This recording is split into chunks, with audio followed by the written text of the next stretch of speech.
Hey everyone, welcome back to my channel. I'm Rainy, this is the Enchanted planner, and apart from my chair making a bunch of noise, hello! Okay, so today we are talking about 14 different ways that you can use half sheets in your planner.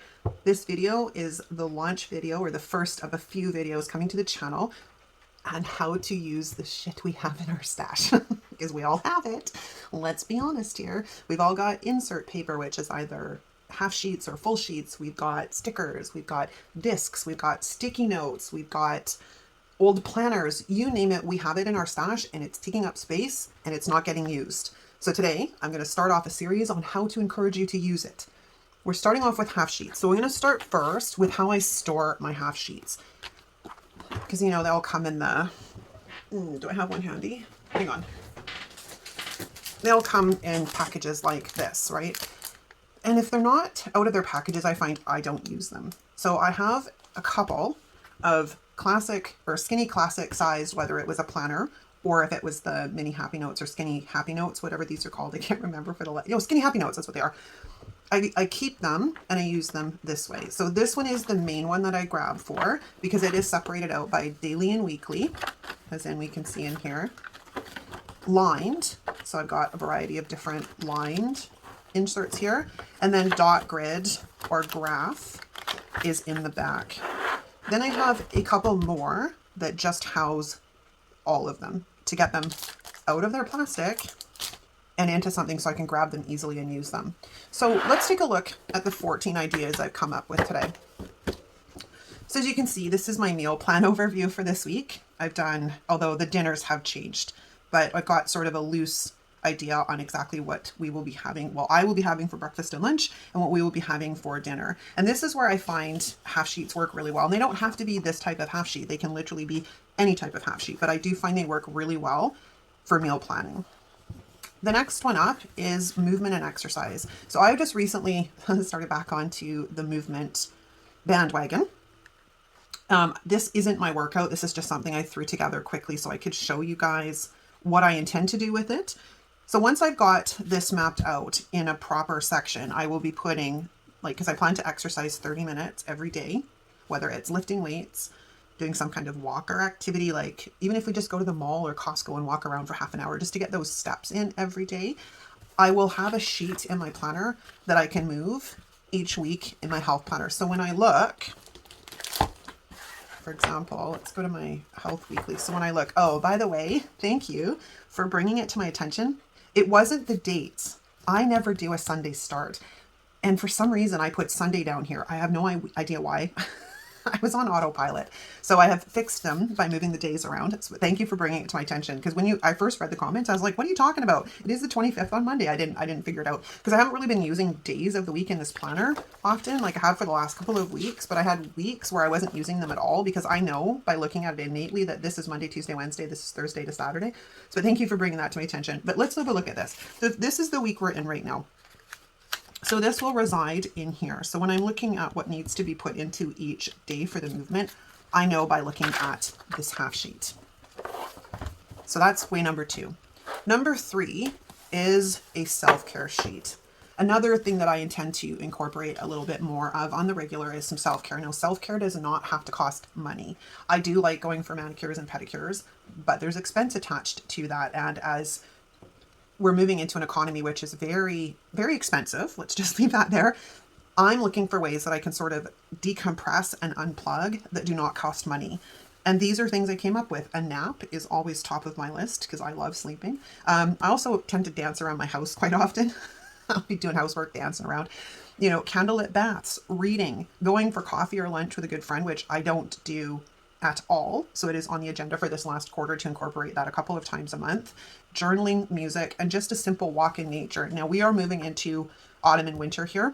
So of course, dress accordingly if I'm planning on going out for a walk in nature, but I find a lot of peace by being in the park. And we have some beautiful parks here. BC is known for its parks. So I intend to start utilizing them. All right. The next one on the list is a cleaning schedule. I have been doing zone cleaning, but it's not working 100%. I used it years ago it also drove me a little bit crazy, but I had forgotten about that because it's been 20 years or 15 years since I had been part of the Fly Lady community. But I'm trying something different. So for example, if I decide to do my kitchen on Mondays, I would do my stove fridge. You know what I mean? Like I'd like to clean a room every day instead of just one area of my house. Like I understand she has her house blessing, but I live in quite a big house and there's 3 of us. So technically let's just focus on me and my husband. My kitchen needs a good clean every week. I'm not waiting a month to clean my kitchen. I'm not waiting a month to clean my fridge. Like no. So I'm adapting. I don't necessarily know that this is how it's going to look, but I wanted to play around with a few things. But this was just an example, because if you live in something small like an apartment, you can probably easily clean each section of your house within a couple of days. We live in about 3,000 square feet, I guess, between the 2 floors. And there's a lot of rooms and a lot of space. This is probably overkill. I might have to adapt this, but it was something I came up with as a cleaning schedule. The next one on the list is an overview of the week. So this is from last week. These are great. These are, I think, from the Planner Babe. These were out of the Planner Babe. But Happy Planner has things like this all the time where they'll put something at the top, which is your top focus. And then underneath it, you can put down either tasks that are related to your top focus. Oops, my pen just exploded. That's funny. It's always something on this channel. Like always something. Okay, hold on. Let me just fix my pen. Random. Okay. It's always something on this channel. I don't like this pen right now. It's being an arse. So let's grab my Sarasa clip. Okay, so back to what I was saying. This section could be tasks that are related to the things up here, which, I mean, ideally you could go goal 1, 2, and 3. And then these are things that have to get done in the week that relate to goal 1, 2, and 3. Or this could be your 3 rooms or what have you. But these are quite useful. And you don't have to have this one. You could literally set up a blank half sheet and make it your own. These are just nice because they've got color and you don't really want to decorate them. The next one up is a monthly overview. So because we're approaching the month of October, there's a few things I need to do. Like I need to pull out our autumn decorations. We've bought the Halloween candy, so that's done. I do need to tackle that craft room now that the weather is getting much cooler. I'm trying to work on creating at least a loose daily schedule for myself. I need to go and schedule a whole slew of social media posts because it is the end of the month. This is quite a busy week for me. I'm working on a new cleaning schedule and I did do the meal plan draft. So this is sort of what I also use them for. I don't necessarily always decorate these. I'll just pull them out and use them. Now, this is sort of a smaller version of something else I have done in my planner, but I did want to give you an example if you didn't need something as large as this. So I made this last year, which was for sort of our family birthdays, but it is quite large and I don't really want to tuck this in each month or week in my planner because it covers up everything else. But a half sheet works really, really well. You can pop it in, like move it from month to month so you know what birthdays or events or whatever you have to put on your monthly calendar. And then I just put the rest of the year on the back. And then this is sort of an October overview. So this is expanding a little bit on something, which is the next half sheet. But these are useful too, because each month I'll go through and I'll look at what holidays do we have, what appointments have we got, if there's any birthdays or anniversaries. I don't have any birthdays or anniversaries that I'm aware of in October, and then I'll have a section for the new moons. But this is another way I find that half sheets work exceptionally well because I can bring this out. It's kind of like a monthly pre-plan, if you will.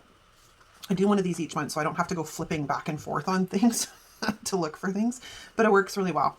The next one is sort of an expansion, and this sort of attaches itself to that monthly pre-plan. This is my monthly expense overview. So I know that I need to like keep in mind all of these when I do my monthly planner spreads, and I literally just move this from month to month. I also have sticky notes, and you probably have seen me use them, and I will plunk those down each month as well. But this is where it starts, and then I will adapt this as needed if something leaves or is added.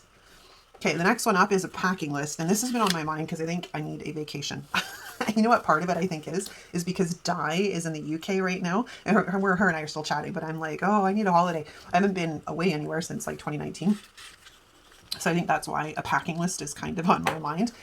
But I normally will do a packing list.